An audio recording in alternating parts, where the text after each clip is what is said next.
और अब जी investigator report में आपको दिखाने जा रहा हूं, जहां बात मुंबई में पड़ रहे उस खतरे की जो कि देश की आर्थिक राजधानी की जीवन रेखा को छोटा करता जा रहा है। ये कुदरती खतरा नहीं बल्कि इंसानों का पैदा हुआ खतरा है। तीन तरफ से जो शहर समंदर से घिरा है, मैंग्रोव पेड़ों के लिए जंगल शील्ड का काम करते हैं। लेकिन अब इन्हीं मैंग्रोव को लेकर के हमारी पड़ताल में खुलासा ये जो आप देखेंगे तो परेशान हो सकते हैं। मुंबई पर खतरे की दस्तक,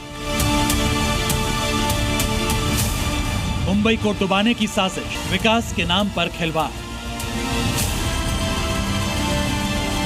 मुंबई देश की आर्थिक राजधानी, दुनिया में टॉप 10 घनी आबादी वाला शहर, समंदर किनारे बसा दुनिया का एक खूबसूरत शहर। लेकिन खुलासा हुआ है कि 24 घंटे जागने और भागने वाली मुंबई की लाइफलाइन तेजी से कम हो रही है और मुंबई की सांसें वक्त से पहले उखड़ रही हैं। और वजह है तेजी से कट रहे मैंग्रोव के जंगल।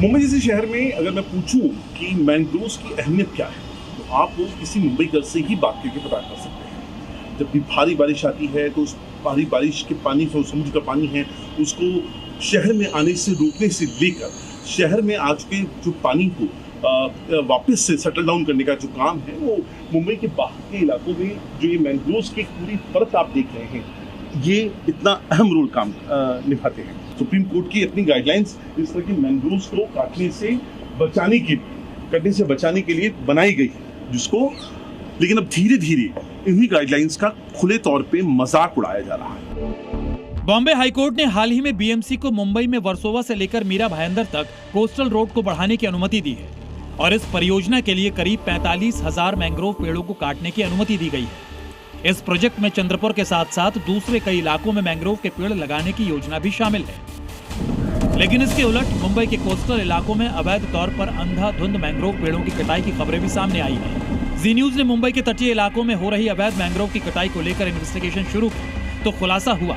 कि घने जंगलों को बीच से उजाड़कर अतिक्रमण का खेल खेला जा रहा है। ये जो पार्किंग है, इसमें बसेस को यहाँ पे पार्क किया गया है। आइडियली ये अलाउड नहीं होता है, इसके लिए परमिशंस लगती हैं और मैंग्रोव्स को काट कर एक भूमि को, जमीन को समतल बनाया गया है और वहाँ पर धीरे धीरे उसको एनक्रोच कर ये जो पार्किंग है, उसको अवैध पार्किंग को पीछे की साइड में धकेला जा रहा है। थोड़ा और आगे मैं चाहूँ, वो टावर अगर आपको दिखाई दे रहा होगा, उसके टावर के आसपास जो बसावट है, जो पहले नहीं हुआ करती थी, अब उसको धीरे धीरे मैंग्रोव्स के अंदर शामिल किया जा रहा है। मुंबई के दहिसर इलाके में भी मैंग्रोव के पेड़ काटकर जमीन पर अवैध कब्जे का गोरख धंधा हो रहा है। 2005 की तस्वीर में ये पूरा ग्रीन बेल्ट था, जरा देखिए, और 2017 होते होते ये ग्रीन बेल्ट पूरी तरीके से कॉमर्शलाइज्ड हो गया है। यहाँ पे आबादी आ चुकी है, ग्रीन को पूरी तरह से समतल कर दिया गया है और यही बात है जो हम तस्वीरों से आपको समझाने की कोशिश यहाँ पर कर रहे हैं। जो वास्तविक तौर पर 2000 से लेके 2025-26 तक की जो भी इस जमीन पर जो भी चेंजेस आए हैं, जिस तरह का अतिक्रमण हुआ है और पर्यावरण का नुकसान हुआ है, ये सैटेलाइट इमेजेस है, ये अपनी कहानी खुद कह देती है।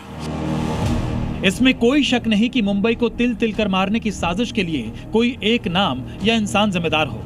इलाके की विधायक भी मानती हैं कि इस मामले में मैंग्रोव सेल, लोकल पुलिस और बीएमसी के अधिकारी भी जिम्मेदार हैं, क्योंकि इनकी मिली भगत के बिना इस तरह का अतिक्रमण नहीं किया जा सकता है। मैंग्रोव फॉरेस्ट की बॉर्डर और बफर लेन, इसमें भी एक प्रोटेक्शन वॉल बांधने का है, उसका भी मैंने प्रपोजल डाला है और आगे जाके दोनों के बीच में 50 मीटर की जो हमको लाइन मिलेगी, उसमें सामूहिक वनीकरण करने का काम मैं करने वाली हूँ। इस बाबत हमने कोशिश करी संध्या नांदेकर, जो कि डीएमसी हैं, डिप्टी म्युनिसिपल कमिश्नर बीएमसी की, इस पूरे इलाके की जिम्मेदारी उनके पास है।